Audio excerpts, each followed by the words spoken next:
Hello. You may remember in an earlier video I introduced as a co-host a little feathered friend of mine named Jupiter, a stuffed owl, who is one of my favorite animal friends of all the animals I keep, stuffed animals I keep. And I want to introduce you to an older friend, someone I've just been reunited with not long ago. And this is Laughing Gravy. And for you Laurel and Hardy fans out there will recognize that as the title of a Laurel and Hardy short where the boys are at a boarding house and they're attempting to hide their dog Laughing Gravy from the landlord, leading to a lot of slapstick, hilarious, and somewhat tragic situations, especially the ending, but I don't want to give anything away.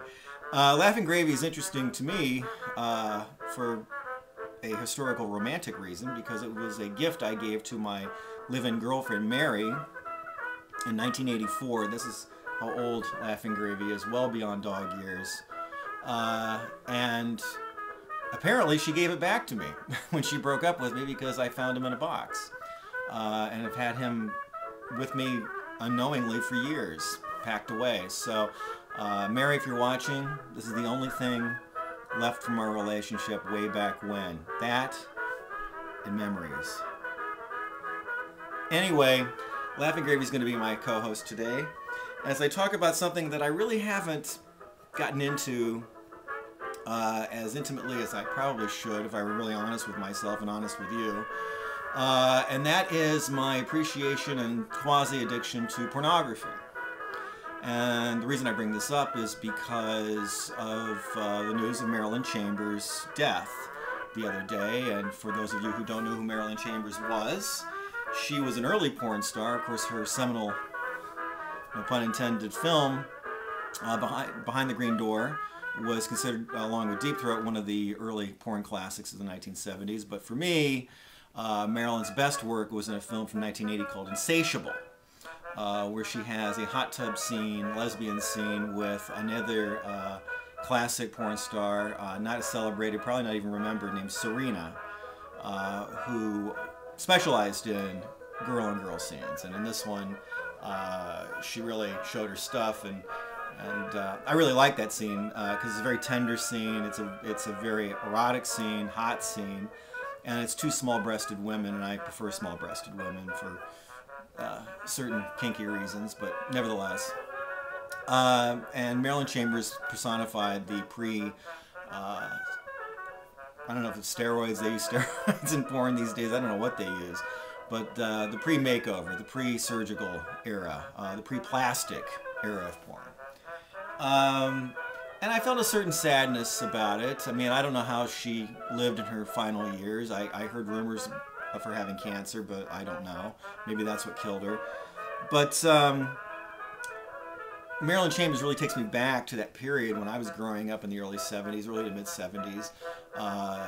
First living with my mother and stepfather, and finding his porn stash under a sink in one of our downstairs bathrooms in this house we were living in.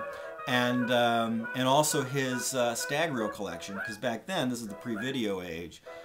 A lot of pornography back then was silent. A lot of it was in black and white, and it was on 8mm or Super 8 film. And so, in order to watch porn while my stepfather was away, I had to set up a projector in my room.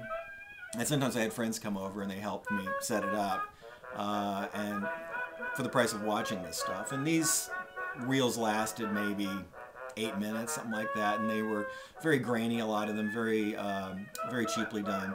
But that was my first awareness of pornography, and it was the first time I ever saw anybody fuck, ever. So that was a bit startling and exciting to me at a young age.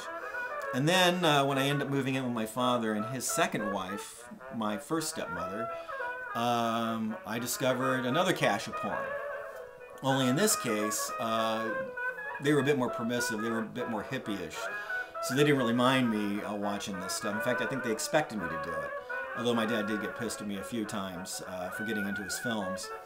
But, so from then on, I was hooked on this stuff.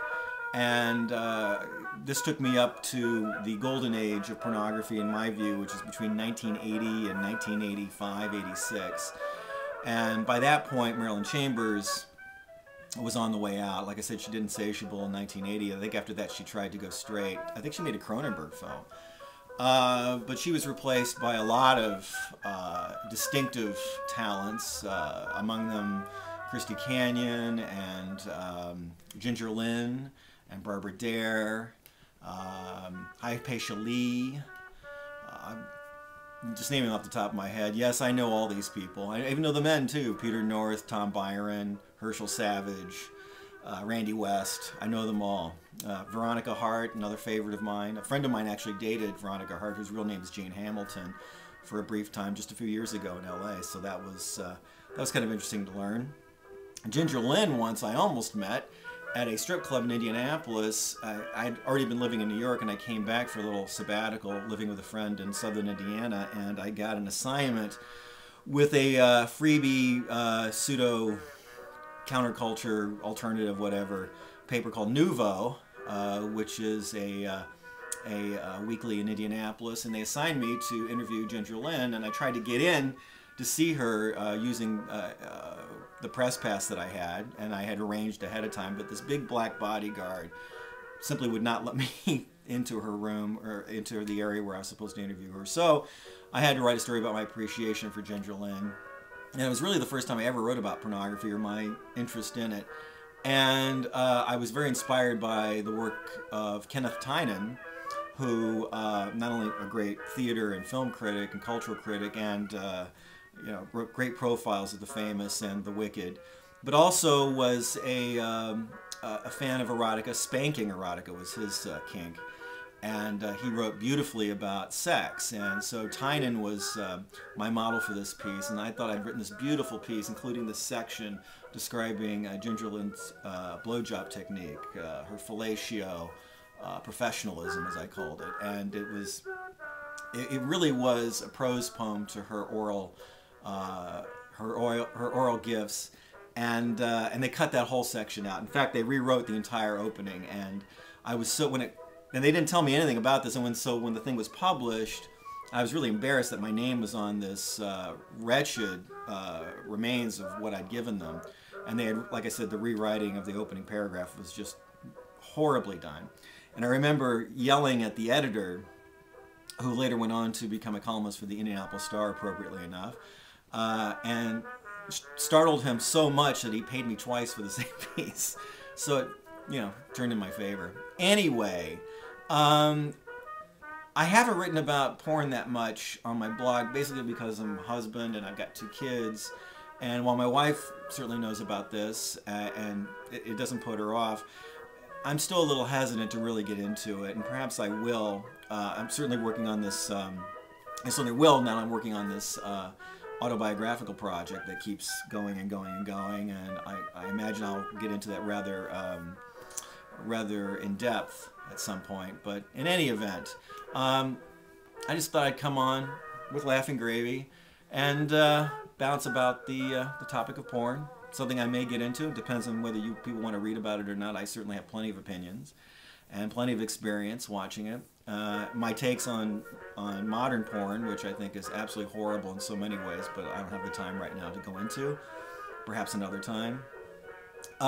Maybe even some clips sometime. Not of my own, but some classic stuff I could find online. I'm not quite sure how a lot of you readers out there will take to that. But in any event, God bless you, Marilyn Chambers. Rest in peace. You inspired, you weren't my favorite, but you inspired several nice orgasms, solo orgasms. So for that alone, I thank you, and I thank you.